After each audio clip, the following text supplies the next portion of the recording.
Alright guys, welcome back to my channel. Today we're going to be doing something that I really hate doing on any car really, and we're going to be cleaning this thing out.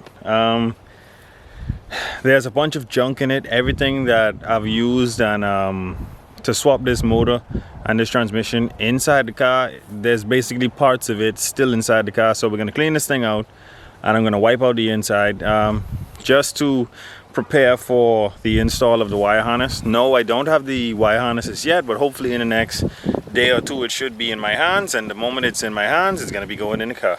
So let's get into today's video.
Alright, so it's starting to rain. Can't let this camera get wet, so I'm going to start recording and I'll show you how the Mustang comes along when I'm done.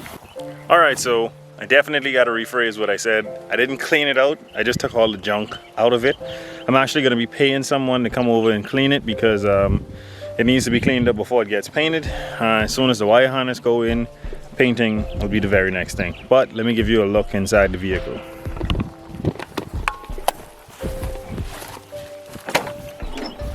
No more tools and junk, just a fire extinguisher. I got two rags there because some oil drained there. These bolts, I don't want to throw them away just as yet. Also these grommets, because I could probably use them when the wire harness arrives. That's 2 jugs of coolant just in case I need it. That's the fuel pump wiring in the back, also the fuel sender wiring. But absolutely nothing is in here when it comes to any type of junk. Definitely that fire extinguisher is going to live in here. I gotta install a bracket for it so that it's not knocking around as I drive. There it is, almost ready to go.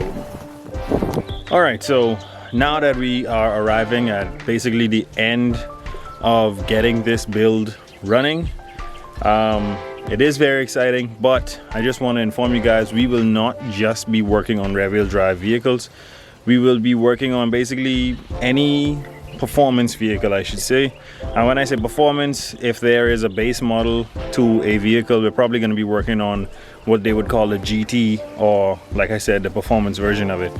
But some builds might be front wheel drive, some might be rear wheel drive, some might be all wheel drive. It's just what we do here on this channel. Whatever is, I should say, affordable to me at the time, it will be bought, it will be built, Some of them might be turbocharged, some might be supercharged, some might be pro-charged, some might be nitrous. It just depends on what I feel like doing at the time. Also, your comments mean a lot, so put it in the comment section with whatever you guys want to see. If you want to see a specific build and it's within my price range, definitely I'll be doing it here on the channel. So don't forget to inform me of what you guys want to see. So thank you guys so much for watching. Don't forget to like, share, and subscribe. I'll catch you guys on the next one.